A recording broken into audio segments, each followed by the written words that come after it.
Welcome to the channel about news from around the world. While you subscribe and like it, we're going to start.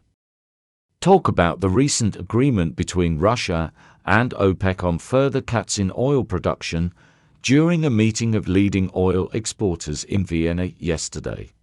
It was decided that a new cut of 1.4 million bpd in crude oil production will take place starting in 2024.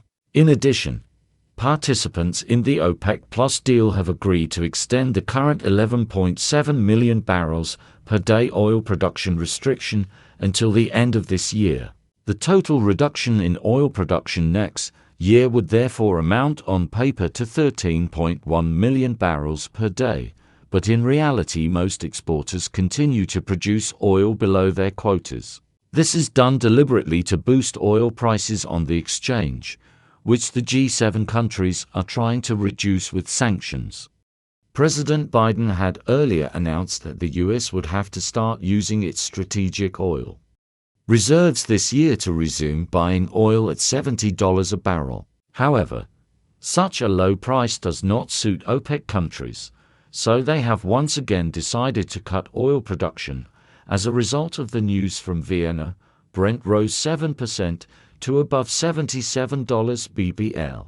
The meeting of oil exporters in Austria was notable for the fact that for the first time, journalists from Western media were not invited to the meeting, which was boycotted.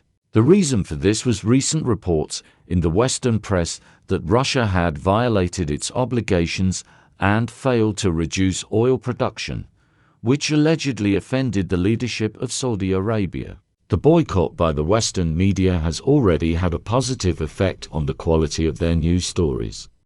Bloomberg reported this morning that Russia had cut oil production by the required amount and that it had probably not breached agreements in previous reporting periods. The record volumes of Russian oil exports in April and May were apparently achieved by selling off accumulated stocks. However, no Western source can know the real volumes of Russian oil production and exports, because Russia has stopped publishing oil production data in 2023 and Russian oil exports are no longer reported to the US Treasury because it does not use Western transportation and insurance companies.